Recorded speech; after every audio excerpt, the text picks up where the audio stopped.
Bueno, primero que nada, pues buenos días a todos ustedes. Gracias por estar aquí. Yo sé que cuando uno es estudiante, residente, el sábado es un día sumamente valioso, sobre todo si uno no está de turno o uno está posturno. Pero invertir el sábado en nuestra formación creo que también es un recurso valioso y algo que pues merece una felicitación para cada uno de ustedes, ¿verdad? Vamos a hablar de un tema que es bastante interesante porque generalmente no nos lo hablan en la formación académica eh, que hemos llevado como médicos, o a veces tenemos la idea de la importancia que este tema puede tener, pero no tenemos un fundamento que nos avale, ¿verdad? Y a veces entramos en conflicto con algunas situaciones o algunas consideraciones en el día a día con el trato que vamos dando a nuestros pacientes.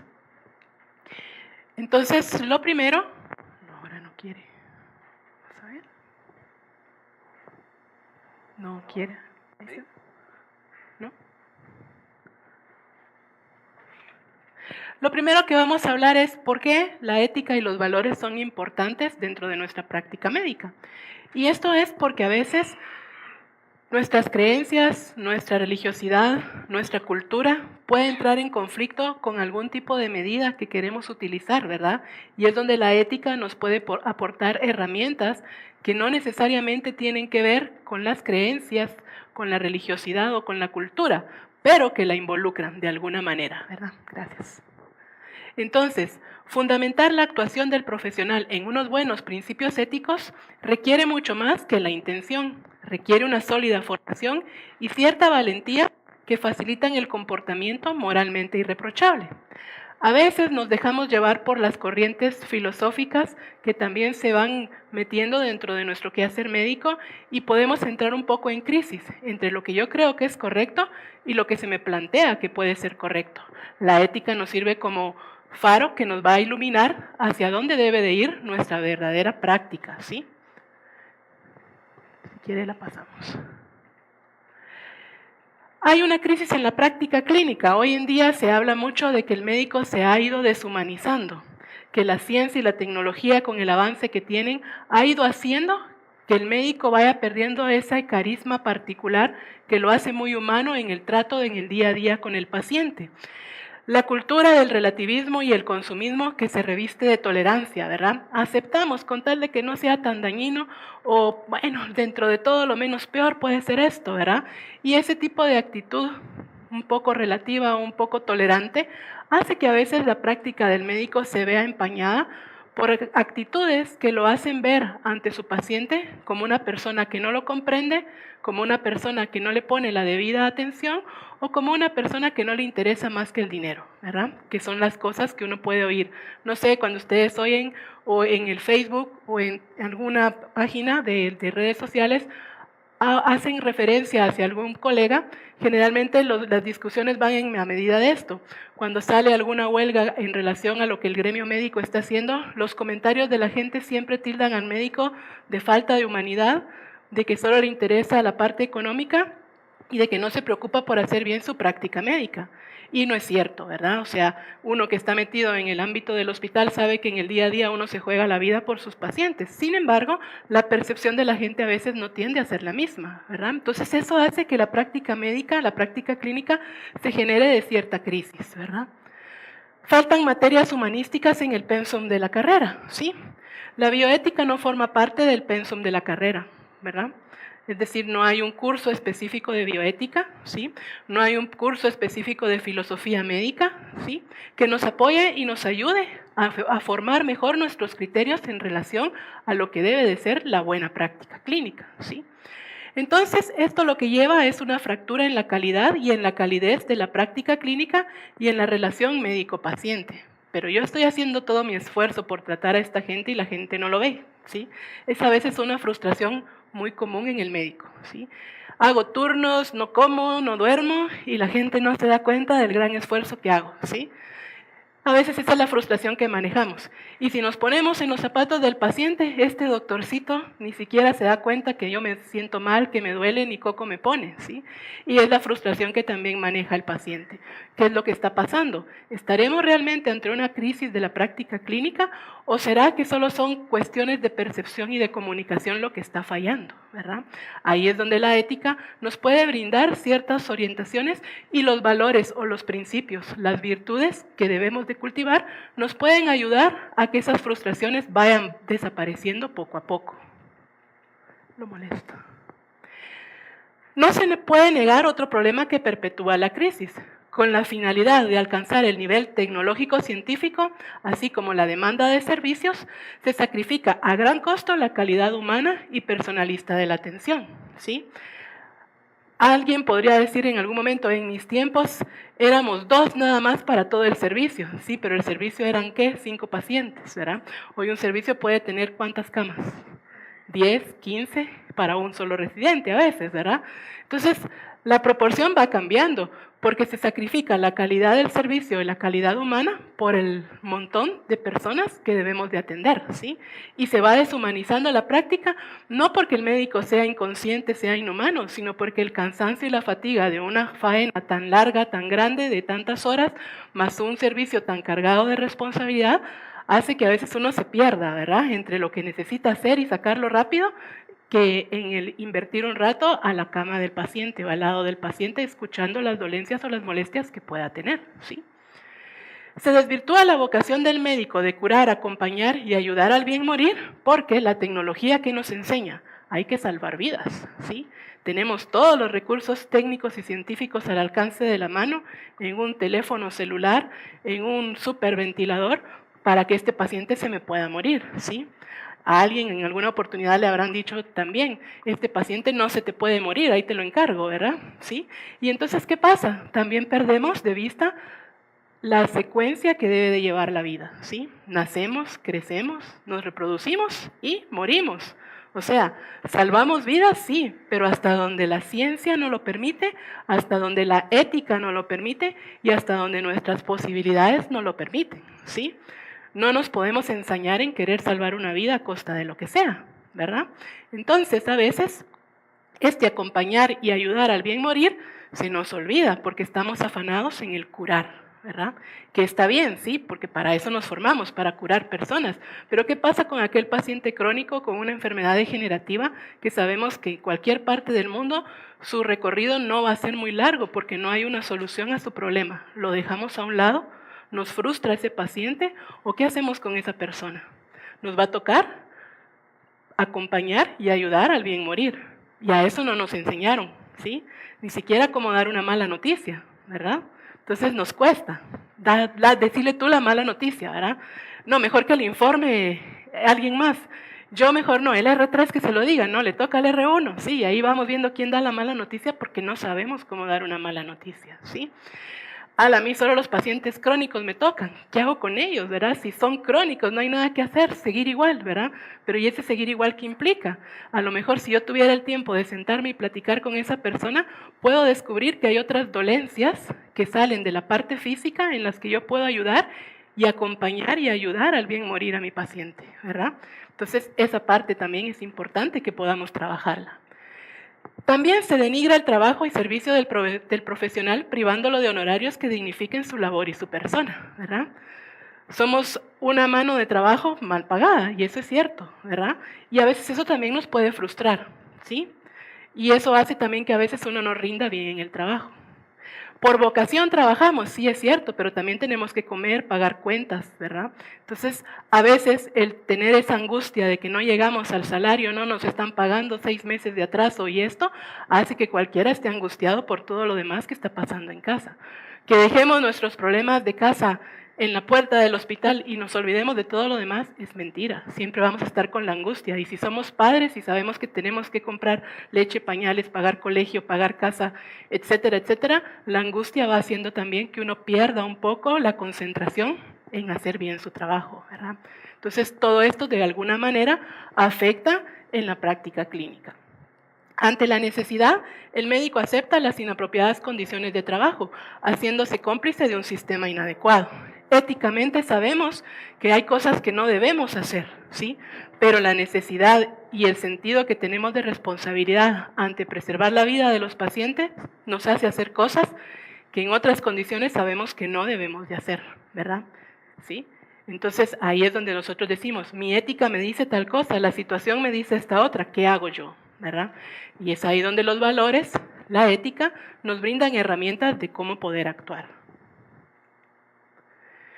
Ahora, pregunta, ¿se puede ser buen médico sin actuar éticamente? ¿Qué dicen ustedes? ¿Cómo sabemos que actuamos éticamente si no hemos recibido una orientación ética? La moral, ¿verdad? Y ahí es donde yo les decía, a veces mis valores, mis principios, incluso mi religiosidad y mi cultura pueden confrontarse con lo que está pasando, ¿verdad? Con lo que me están enseñando, con lo que me están diciendo, con lo que estoy viendo, con la situación general, y uno puede entrar en crisis, ¿verdad? Entonces, ¿se puede ser buen médico sin actuar éticamente? Difícilmente, dice uno, ¿verdad? Pero si yo tengo valores, si yo tengo principios, si yo tengo una moral que es bastante adecuada, entonces eso me va a orientar de alguna manera, aunque yo no sepa exactamente qué es la ética, ¿sí? ¿Se puede actuar éticamente sin saber apenas nada de lo que es ética? Pues mis valores, mis principios y la moral me orientan un poco. Si yo aparte de eso estudio ética o bioética, voy a tener otros elementos que van a fundamentar mi buen actuar en la práctica clínica, ¿sí? ¿Será que la ética es algo más relacionado con los sentimientos y las creencias que con una verdad que se pueda compartir? No necesariamente, ¿verdad? La ética como tal es una ciencia, ¿sí? ¿Sí? Está dentro del campo de las humanidades y no pelea con la ciencia, al contrario, lo apoya, ¿verdad? Tiene unos fundamentos que nos permiten ponernos de acuerdo todos para poder hablar el mismo idioma. ¿Por qué? Porque, como mencionábamos, si lo dejamos solamente en relación a la cultura, nuestra cultura guatemalteca difiere de la cultura finlandesa, por ejemplo, ¿verdad? Y lo que para nosotros debe de ser correcto, tal vez para allá son un poco más liberales, ¿verdad? Y entonces, ¿dónde va a estar nuestro punto de unión para hablar nosotros de una ética médica como tal? La ética, ¿verdad? La ciencia. La ética es la que nos va a dar esos parámetros que hace que aquí y en cualquier parte del mundo nosotros podamos comprender cuáles son los principios relevantes que deben regir el buen actuar de nuestra práctica. Ahora, cualquier profesional debe adquirir una formación ética con el mismo rigor que adquiere sus conocimientos técnicos. Si el profesional es médico, se debe en este sentido ser mayormente acucioso en conocer la ética y principalmente la bioética, ¿verdad? Un abogado que no tiene ética, ¿qué sería de nosotros, verdad? ¿Sí? Un ingeniero que no tiene ética, ¿qué sería de nosotros que confiamos en lo que hacen como profesionales, ¿verdad? Entonces esto debe de ser parte de nuestra formación. Este señor, Edmundo Pellegrino, hablaba que la medicina es la más humana de las ciencias y la más científica de las humanidades. Por lo tanto, cultivar las humanidades es fuente de inspiración para la cristalización de la sabiduría médica, ¿sí? ¿Por qué es importante? Este señor dentro de la rama de la bioética se dedicó a estudiar lo que tenían de fundamento los valores, las virtudes en el actuar que cada médico tiene, como parte de la ética de su profesión, ¿verdad? Y en base a él vamos a tomar algunos conceptos de lo que son los valores en el quehacer del médico. Los valores son un fundamento para las obligaciones éticas y morales del médico, ¿sí?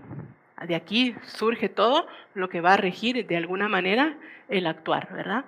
No se vincula a ninguna actividad específica, pero es necesaria para el bien del médico como persona, ¿sí? El que yo tenga mis valores bien fundamentados o mal fundamentados, ¿sí? Puede de alguna manera afectar el quehacer de mi profesión, ¿sí? Pero de alguna manera, ¿sí? No representa un puntaje para mí, ¿sí? Sino que simple y sencillamente estos valores son los que le van a dar el sentido al quehacer que tengo yo, no solo como persona, sino como profesional. Entonces, los valores, de alguna manera, ¿sí? Requieren un dominio de ciertas competencias que van a llevarnos a una excelencia en el diagnóstico, ¿verdad? En el quehacer, en la cotidianidad de lo que vamos haciendo en la práctica clínica. Los valores que acompañan la práctica clínica. Hay varios, yo me voy a detener en algunos que creo que son fundamentales para lo que hacemos diariamente. La caridad es el valor o la virtud más importante, ¿sí? La bioética moldeada según la virtud, que es lo que exponía este señor en Mundo Pellegrino, según el personalismo, que es una corriente también filosófica, debe ser una bioética agápica, en el sentido que nosotros debemos de actuar con cierto amor y cierta caridad hacia nuestros pacientes, ¿sí? Es lo que nos hace humanos a la hora del trato con otras personas, no solo con el paciente, sino con todas las personas que nos rodean, ¿verdad? Entonces, esta virtud de la caridad ve más allá de principios, reglas y obligaciones para perfeccionar el arte de sanar y curar. Esta virtud es la que lleva en algún momento a un médico a actuar heroicamente, ¿sí? No tengo los recursos, pero se me ocurre que puedo hacer esto con tal de salvar la vida de mi paciente. ¿Por qué lo hace? En ese momento no está pensando por la selfie que va a subir o no está pensando tampoco en la medalla que le van a poner. Simple y sencillamente, el amor que tiene a la vida hace que reaccione y que actúe de alguna manera increíblemente insospechada, pero con el afán de salvar una vida, ¿sí? O con el afán de ayudar a su paciente a estar mejor. Eso es lo que hace la virtud de la caridad. Un médico que no siente esta capacidad de amor hacia su prójimo, en este caso hacia su paciente, difícilmente va a hacer un buen rapport con su paciente. Y va a ser ese médico que se ve frío y distante y que el mismo paciente rechaza, ¿verdad? En algún momento. Que es muy difícil, casi todos los médicos caen bien, ¿sí? ¿O no? Sí, me van a decir ahorita. Independientemente de lo que hablemos entre nosotros como colegas, en general la mayoría de los médicos son bonachones, ¿verdad? Porque su vocación los llama a este servicio de caridad, de este servicio de amor, que los lleva a hacer cosas increíbles ante situaciones que de verdad uno dice en cualquier otra parte del mundo nadie se metería a hacer algo así, ni se comprometería tanto en hacer algo así, pero es esa la necesidad de darse, ¿verdad? Consiste en disponer los juicios morales a su recto fin, por medio del amor a sí mismo, al prójimo y en el caso del creyente a Dios. Y pongo a Dios en último lugar porque, como les decía en un principio, a veces mi creencia, mi religiosidad pueden chocar con lo que está pasando alrededor, ¿verdad? ¿Sí? Pero la ética va más allá de eso, ¿sí? La ética va más allá de eso. La virtud de la caridad va más allá de eso, ¿sí?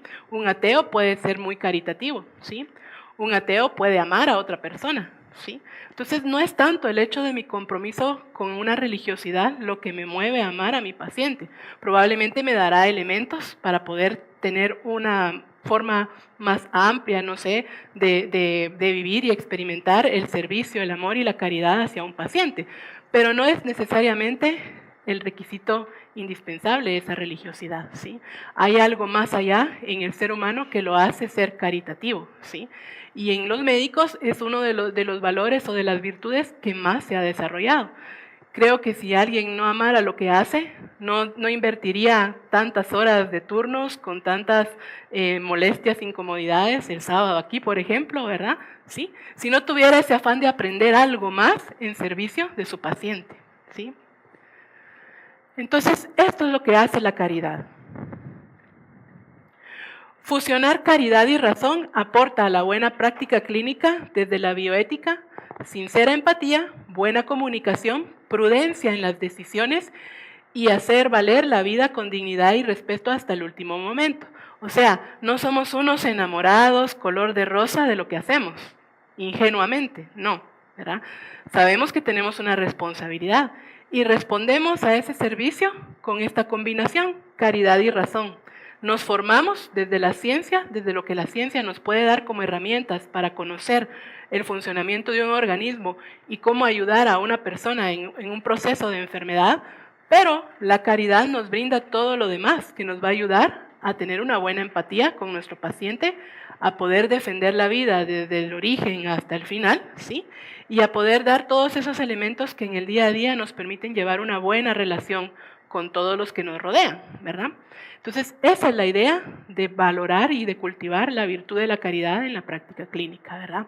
¿Por qué? Porque al paciente el hecho de encontrarse con un médico que le escucha, que lo comprende, que es capaz de ponerse en sus zapatos, le da confianza, le garantiza su seguridad y al mismo tiempo sabe que ese médico no lo va a timar y tampoco va a tomar decisiones que le vayan a perjudicar, ¿sí? Eso es importante, por eso esta virtud es una virtud indispensable de fomentar y de cultivar, ¿verdad? Los principios éticos de beneficencia, de justicia y autonomía se disciernen cuando entran en conflicto, precisamente por esto, ¿verdad? Cuando uno toma decisiones con todo el conocimiento científico, pero también desde la caridad, ¿verdad? Y eso nos ayuda. Si yo tengo un amor a la vida, no voy a tomar como primera elección una eutanasia ante un paciente que está crónicamente enfermo, ¿sí? Porque sé que hay otras medidas que puedo tomar. Si yo no tuviera ese sentido de amor a la vida, de respeto a la persona, probablemente mis decisiones serían diferentes. Pero eso es lo que hace la práctica médica humana, ¿verdad? Se reafirman gracias a la virtud de la caridad, pues permite distinguir el orden justo adecuado de aplicarlos según la situación particular y concreta de cada paciente. Un médico que tiene esta virtud bien desarrollada, como les decía, garantiza a sus pacientes una adecuada atención, ¿sí? Hay médicos que saben mucho de ciencia, pero no logran hacer un adecuado clic a veces con su paciente. Probablemente en esta situación de tener este sentido de caridad, de ponerse en el zapato del paciente, de poder acercarse y comprender el sufrimiento del paciente ante su enfermedad, hace que se distancien un poco, ¿verdad? En la medida que el médico va comprendiendo que no solo es la ciencia, sino que también es ese proceso de relacionarse adecuadamente con el paciente, lo que va a mejorar esa relación y se va abriendo al paciente a darse a conocer como persona humana, ¿sí? Eso le va a ayudar. No es solo la ciencia, ¿verdad? También es esta parte humanística lo que hace que la práctica sea mejor. Dentro de los valores también podemos mencionar una virtud que es muy natural de los mejores seres humanos, la compasión. Y en eso los médicos tienen altos niveles de compasión, ¿verdad? Mueven a muchas acciones en beneficio del paciente el hecho de compadecerse del sufrimiento del paciente. No una compasión de lástima, no es que tengamos lástima por nuestros pacientes, es que entendemos que dentro del proceso de su enfermedad hay situaciones bien complejas y junto con la caridad hace que nosotros veamos más allá de la enfermedad, ¿sí? No es solo la parte física. Con la compasión y la caridad yo puedo ver que hay un sufrimiento emocional, un sufrimiento espiritual y hay un sufrimiento también social, ¿sí? Esta persona que ahora yo estoy atendiendo, que acaba de infartarse, va a dejar de trabajar unos meses y eso va a implicar una situación difícil en casa, porque era el proveedor de todos los servicios de casa. ¿Y ahora quién va a proveer? Si vivían al día. Lo que este señor ganaba a la semana era lo único que tenían para sobrevivir esa semana. Y ahora está hospitalizado quién sabe por cuánto tiempo. No es que me dé lástima, me compadezco del sufrimiento y voy a empezar a ver qué cosas puedo hacer para ayudarlo, cómo organizamos a la familia, de qué manera podemos introducir a trabajo social para que pueda dar algún tipo de apoyo o ayuda a esta familia, ¿verdad? Es ir más allá de la parte nada más de curar y ya ver qué más le puedo hacer al paciente solo desde la parte científica, ¿verdad? Entonces, esta virtud de la caridad, de la compasión, es una garantía de la promesa de servicio por parte del médico al paciente sin paternalismo, pero sí con caridad y respeto, ¿sí? No es que voy a asumir esa actitud de sobreprotección al paciente, porque eso ya no se debe de hacer, ¿verdad? Antes el médico tendía a ser muy paternalista, tomaba todas las decisiones por el paciente creyendo que hacía lo mejor por el paciente. Hoy lo preferible es que podamos dialogar con nuestro paciente, con los familiares del paciente y de alguna manera tomar decisiones en conjunto, ¿verdad? Eso también es un proceso importante dentro del quehacer diario del médico. Y a veces esa parte la evitamos también, porque volvemos al punto, no nos gusta dar malas noticias y tampoco nos gusta dar mucha información a la familia, nos da miedo, ¿sí? A veces los vemos como un reto, como algo amenazante. Hay familias de familias, por supuesto, ¿verdad? Gente que nos va a comprender fácilmente y gente que va a querer descargar toda su frustración con nosotros. Pero aún así tenemos que aprender a manejar esas situaciones si queremos de verdad garantizar un servicio adecuado a nuestro paciente, ¿verdad? Entonces, el mantener informado al paciente, el mantener informada a la familia, hace que se mejoren la comunicación y los lazos y que haya una mejor empatía. Hace que yo pueda conocer mejor la situación general del paciente. A veces uno todo eso lo desconoce. Uno no sabe el sacrificio que hizo el paciente para llegar a las 6 de la mañana a la consulta externa, ¿verdad? Que tuvo que salir a las 11 de la noche de la aldea, que el bus lo tomaba a las 2 de la mañana para poder llegar a las 6, ¿verdad? Y a veces se topan con alguien en una ventana que les dice, ya se dio el último número, ¿verdad? Y fue una aventura llegar hasta la consulta externa, ¿verdad?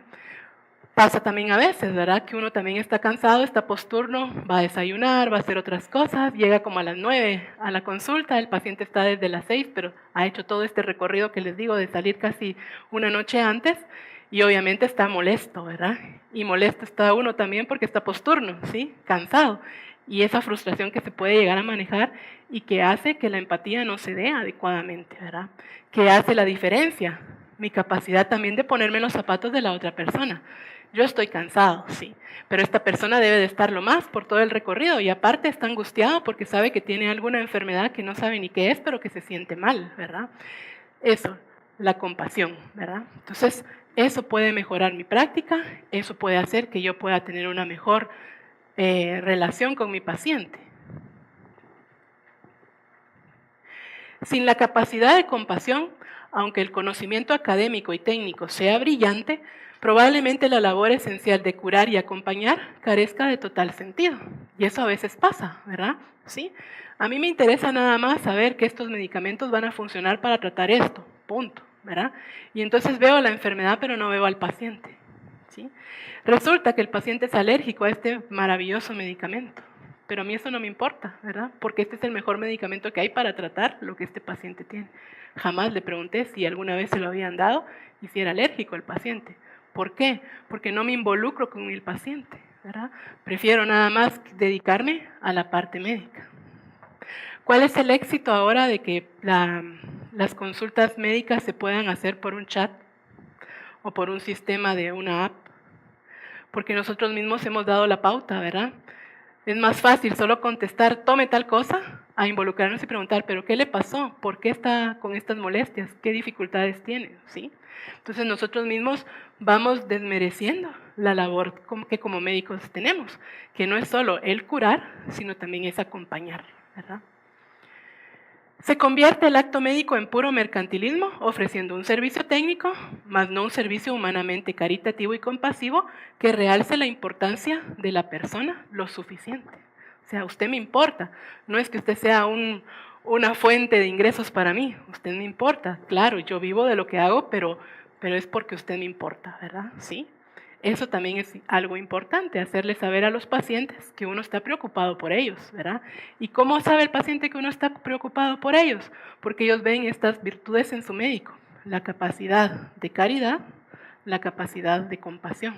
Ese doctor sí es bueno, porque me escucha, ¿sí?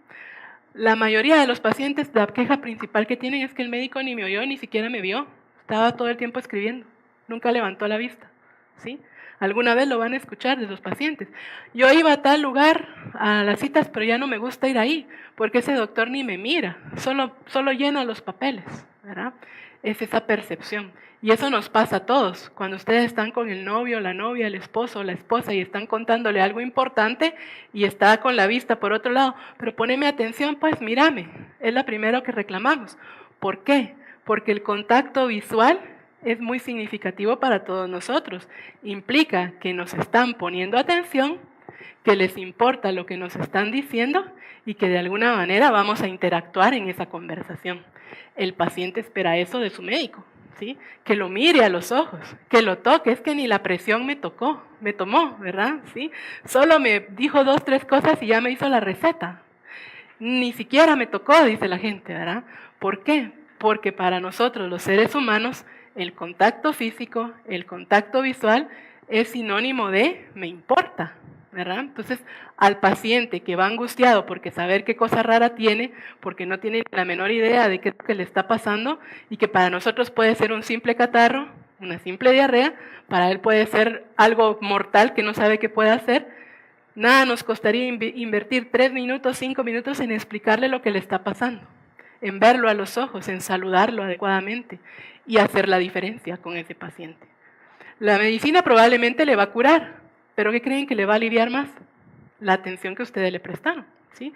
La confianza que va a sentir en que el doctor lo vio, lo tocó, lo examinó y hasta se rió con él, pues, ¿verdad? Esa parte tiene un efecto mayor en la salud de su paciente, más que toda la ciencia que ustedes tengan. Por mucho que sea el mejor medicamento el que le estén recetando, el que hayan hecho el diagnóstico certero, que le hayan dicho al paciente lo que ningún otro médico se le había ocurrido, a ustedes sí se les ocurrió y dieron en el clavo, esa parte va a ser importante, pero lo que más va a valorar es esa sonrisa, el contacto visual, el contacto físico y el tiempo que le dedicaron a decirle, esto no es grave, esto puede mejorar, o esto es grave, pero puede mejorar si toma estas medidas, ¿verdad? Ese diálogo es lo que hace la diferencia. ¿Y de dónde surge esa capacidad o ese sentido de relación con el paciente? De la caridad y de la compasión, que como les decía, no es lástima por el paciente, es solo el hecho de ponerse en los zapatos del paciente y decir, bueno, yo aprendí esto hasta que fui a la universidad, pero si yo no fuera médico igual estaría asustado, más asustado que él, ¿verdad? Entonces nada me cuesta, con toda la ciencia que tengo, poder explicarle lo que tiene. En palabras sencillas también, ¿verdad? Porque hay médicos que les gusta hablar y hablar y hablar, pero el paciente al final dice, no entendí, ¿verdad? Todo lo que me dijo era tan raro, tan extraño. Entonces ahí va otro arte. Todo ese conocimiento que ustedes puedan tener, ponerlo en palabras sencillas que su paciente lo pueda entender. La compasión no debe confundirse con un simple sentimiento que implica algo más profundo, que permite al médico como persona adentrarse a su vez en la experiencia propia de vivir la virtud del servicio. Es decir, vuelvo al punto, no es que seamos románticos, idealistas y soñadores con tener un médico de estas cualidades, es que son las cualidades o las virtudes que todo médico debe de cultivar, ¿verdad? No para que lo vean a uno como alguien diferente a los demás, sino porque eso va a hacer mejor nuestro desempeño como médicos. ¿Qué impide que el paciente vaya a poner una demanda, una queja o algo contra nosotros? El hecho de que le expliquemos. Si ustedes revisan los libros de la Diaco que hay en los hospitales o las quejas que la gente pone, van a ver que la mayoría de las quejas no es porque no les hayan dado el medicamento correcto, es por el trato que les han dado, ¿verdad? Porque precisamente nos perciben tan distantes, tan humanos, ¿verdad? Que la relación entre ellos y nosotros se vuelve hostil y a veces hasta de desconfianza, saber si me está diciendo la verdad, saber si solo me dijo eso por quitarse de encima a que yo lo esté preguntando, ¿verdad? ¿Sí?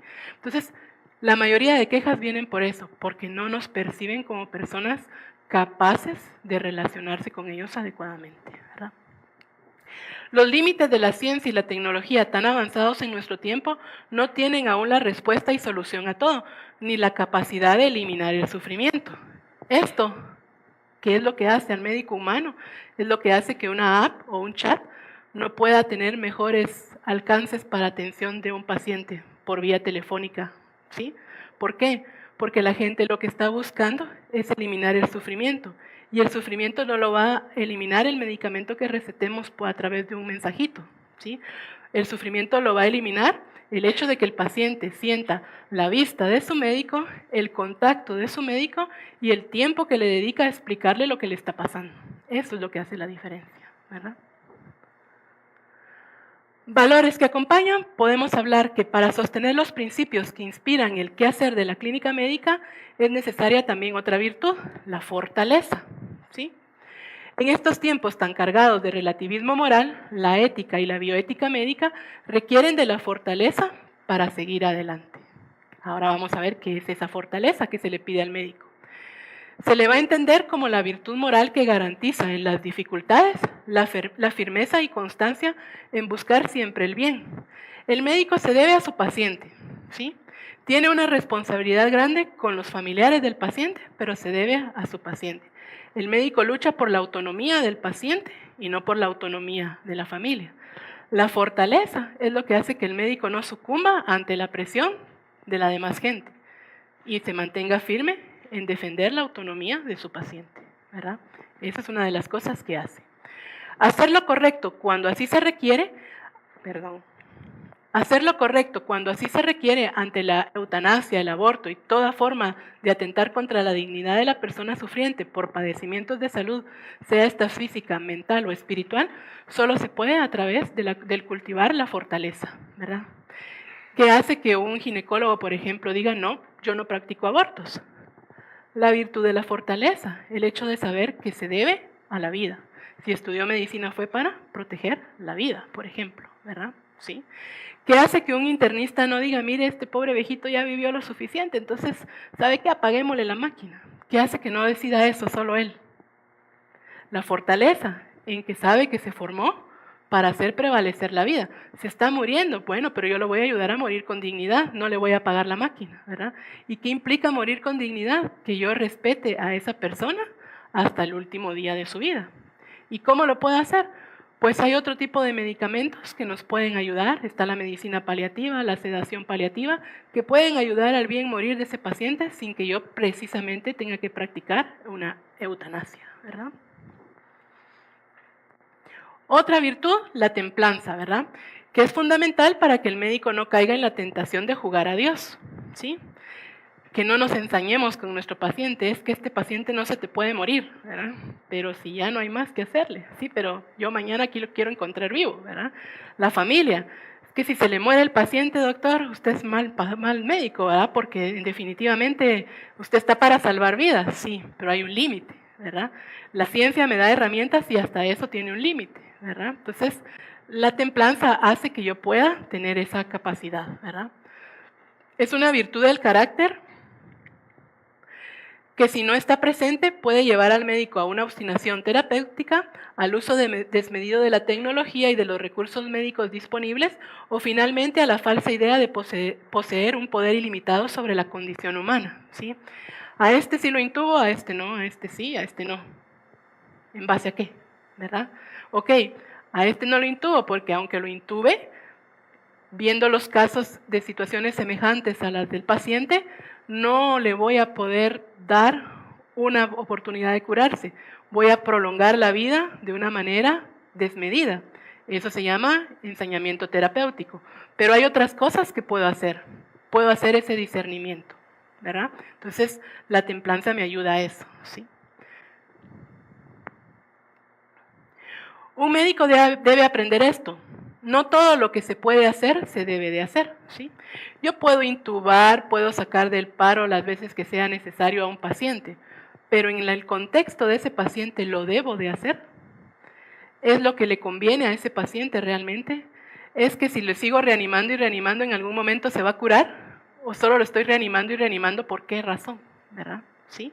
Entonces, no todo lo que se puede hacer se debe de hacer. Y Baltasar Gracián decía, más necesita el médico para no hacer que para hacer. Para hacer es más fácil, ¿verdad? Pongo, agrego y ya está. Pero cuando me toca quitar, es más difícil. ¿Será que le quito este antibiótico? ¿Será que le bajo las aminas? ¿Será que le bajo parámetros? No, es más fácil subir, poner y agregar y agregar y agregar. El discernimiento viene en esto, ¿verdad? Y ahí es donde la templanza, unida a las otras virtudes que hemos platicado, nos van orientando y nos van llevando por el camino que debemos de seguir para darle la debida atención a nuestro paciente. Podemos hablar entonces que cuando llegamos con un paciente críticamente enfermo o crónicamente enfermo, que sabemos que sus posibilidades de cura ya se agotaron, pero que tiene posibilidades de mejorar su calidad de vida, o a lo mejor ya está en la etapa de final de vida, hay situaciones en las que tenemos que equilibrar y balancear las cosas y buscar lo mejor para el paciente, ¿sí? Prevalece la dignidad del paciente, el respeto al paciente, la autonomía del paciente, no lo que diga la familia, no lo que la sociedad nos presione a hacer, ¿verdad? Entonces, hay algunas situaciones que se pueden dar, medidas proporcionadas y una readecuación terapéutica. Antes se hablaba de medidas proporcionadas a la condición del paciente, ¿sí? Yo voy a hacer lo que sea necesario para que el paciente esté cómodo, sabiendo que aunque ya no lo puedo curar, ¿sí? Hay cosas que puedo hacer para que esté bien, ¿sí? Luego alguno decía, pero eso se presta a cierta confusión. Hablemos mejor de readecuar la terapéutica a las condiciones del paciente. Y es lo mismo, o sea, estos dos términos los vamos a encontrar indistintamente, hablando de lo mismo. Y esto se refiere a medicamentos, tratamientos y operaciones que ofrecen una esperanza razonable de beneficio para el paciente y que pueden ser conseguidos y utilizados sin acarrear un costo, dolor u otros inconvenientes excesivos, no al hospital, sino al paciente, ¿verdad? ¿Sí? Entonces, hay un señor de 90 años que le acaba de dar un SB isquémico, ¿sí? Que tiene una cardiopatía que jamás se ha tratado adecuadamente, que está hipertenso, ¿sí? Y que llega el neurocirujano y me dice, vamos a sala, ¿verdad? Entonces yo debo de plantearme toda la situación. ¿Ir a sala le va a salvar la vida o solo le voy a dar un empujón al paciente? ¿No sería mejor estabilizarlo, ver cómo responde y ver qué más hay? Entonces entra uno en ese conflicto de buscar las mejores decisiones. Y por supuesto, esta decisión no se la echa uno solito al hombro, ¿verdad? Debe de ser equipo, ¿verdad? Debe de hacer equipo. Y para eso yo necesito sentarme con ese neurocirujano y plantearle, bueno, desde tu perspectiva sí, lo más correcto será ir a sacar ese coágulo, pero desde mi perspectiva, primero está la presión, está el problema cardíaco, está esto otro, está aquí, está allá, la edad del paciente. Desde la perspectiva de anestesia, es un riesgo por esto. ¿Qué será lo mejor? Hacemos una discusión del caso, planteamos los pros y los contras y en eso vamos definiendo qué es lo que de verdad corresponde hacer. Ni medidas heroicas que van a traerle la muerte al paciente, ni medidas pasivas que le vamos a provocar una eutanasia, sino buscando cosas que de verdad le vayan a funcionar a nuestro paciente porque respetamos la vida, la dignidad de la persona, ¿verdad? Eso es importante. ¿Quién establece los límites? Pues primero nos basamos en la razonable confianza de éxito.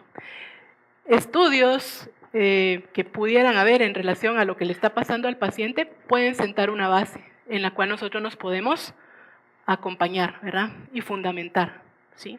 De 100 pacientes con la edad de este señor en las condiciones de este paciente, los 100 se han muerto si lo llevan a sala de operaciones. ¿Quiero que el mío sea el 101? No, ¿verdad? O sea, las posibilidades de sobrevivir no existen. ¿Por qué lo voy a someter a ese tratamiento? ¿Sí? Si yo sé que con eso no lo voy a curar. Es para que la familia no diga que no hicimos nada. Bueno, sentémonos con la familia y planteémosle la situación. ¿Qué es lo más seguro que va a pasar si lo llevo a sala? ¿Qué quieren hacer ellos? ¿Cuáles son nuestras recomendaciones? Y en ese diálogo con el familiar, con el paciente también, si es un paciente con el que podemos platicar, podemos tomar decisiones en conjunto, ¿sí? ¿Qué va a pesar ahí? El conocimiento que ustedes tienen, la experiencia que como médicos puedan tener y lo más importante, el contacto visual, el contacto físico y el tiempo que se tomaron en explicarle a la familia los pros y los contras, ¿verdad? Con todo eso puesto sobre la mesa a la familia, ¿ustedes creen que los van a demandar por no hacer nada? No, ¿verdad? Al contrario, les van a agradecer el hecho de que fueron sinceros y honestos en decirles cómo están las cosas, ¿verdad? ¿Sí? Entonces, ahí la importancia de estas virtudes o estos valores que el médico los pueda cultivar y poner en práctica, ¿verdad? Otro parámetro que nos puede servir, el nivel de cualidad humana de la vida conservada. Conciencia y margen de libertad eficaz. Un paciente con demencia, ¿sí? Que ya no come, que ya no se mueve, ¿sí? Y que nos dicen que tal vez una cirugía le va a ayudar, ¿verdad? Plantearle a la familia, miren, bajo las condiciones que está, si lo llevo a sala, las condiciones que tiene pueden hasta empeorar, ¿verdad? Podemos dar calidad de vida, podemos tomar medidas más sencillas que lo van a mantener bien, sin sufrimiento, que es lo que primero les van a pedir. Yo lo único que quiero es no verlo sufrir, es lo que dice la gente, ¿verdad? Bueno, pues yo le puedo garantizar que no va a haber dolor, que no van a haber síntomas, que vamos a tratar de controlar lo mejor posible las condiciones del paciente, brindar calidad de vida el tiempo que él esté con nosotros, ¿verdad? Pero si lo llevo a sala de operaciones, lo más seguro es que hasta en sala se me pueda quedar, ¿verdad? Entonces, si yo planteo todo esto a la familia y la familia hace una toma de decisiones con nosotros, es diferente la cosa, ¿verdad? No me estoy echando yo solito el saco al hombro, ¿verdad? Del tiempo previsto de supervivencia, ese es otro parámetro, ¿verdad? ¿Cuántas personas o cuánto tiempo más puede sobrevivir alguien a una cirugía? Ok, tal vez la va a aguantar, pero va a salir del intensivo, no se va a complicar, no va a tener mayores por todas las condiciones de base que tiene el paciente, ¿verdad? Entonces eso también debe de tomarse en cuenta a la hora de decidir. De las implicaciones físicas, emocionales y sociales que lleva consigo la decisión para el paciente y familiares. No dejarán mentir que una de las principales preocupaciones de la gente cuando sus familiares entran a un es, ¿y si se muere aquí, en este lugar, cómo me lo llevo de regreso hasta la casa? No tengo dinero, ¿verdad? ¿Sí? Y era necesario ir al intensivo y no se podía manejar en un servicio, estabilizarlo e incluso poder tener un tratamiento domiciliario, porque existe el tratamiento domiciliario. Pero ¿y quién se lo va a dar? ¿Podemos educar a los familiares? ¿Sí? Hay opciones, ¿verdad? No necesariamente todo termina en un intensivo, ¿verdad? Entonces podemos platicar. ¿De qué depende? De esa toma de decisiones, de comunicar bien todo lo que está sucediendo y decidir en conjunto, no echarnos solitos el peso encima, ¿verdad? Hay que analizar caso por caso. Aquí no hay recetas de cocina, ¿verdad? Cada paciente es diferente. ¿Por qué? Porque no es solo la parte física o la parte médica, sino que también está la parte emocional, la parte social, la parte cultural, ¿sí? La parte espiritual. Todos tienen derecho a una muerte apacible, digna y en su momento, ¿sí? Yo no creo que ninguno de ustedes quisiera morir solito en una sala de hospital, ¿o sí? ¿Hay alguien que quisiera morir? Solo imagínense las emergencias de los hospitales. ¿Y les gustaría morirse ahí? ¿No? Y si por alguna mala jugada les tocara estar en una de esas salas en sus últimos momentos, quisieran estar solitos. Quisieran que sus seres queridos estuvieran con ustedes, ¿verdad? ¿Sí? Entonces imagínense, es lo mismo que le pasa a toda la gente, ¿sí? Aunque el médico sea lo máximo, él quiere a su familia a la par, en ese momento. Ya sabe que el médico no tiene más que hacer por él, quiere a su familia en ese momento, ¿verdad? Entonces, eso deberíamos de tratar de hacer. ¿Y qué es lo que generalmente hace nuestro sistema? No familiares, váyanse de aquí, sálquenlos, ¿verdad?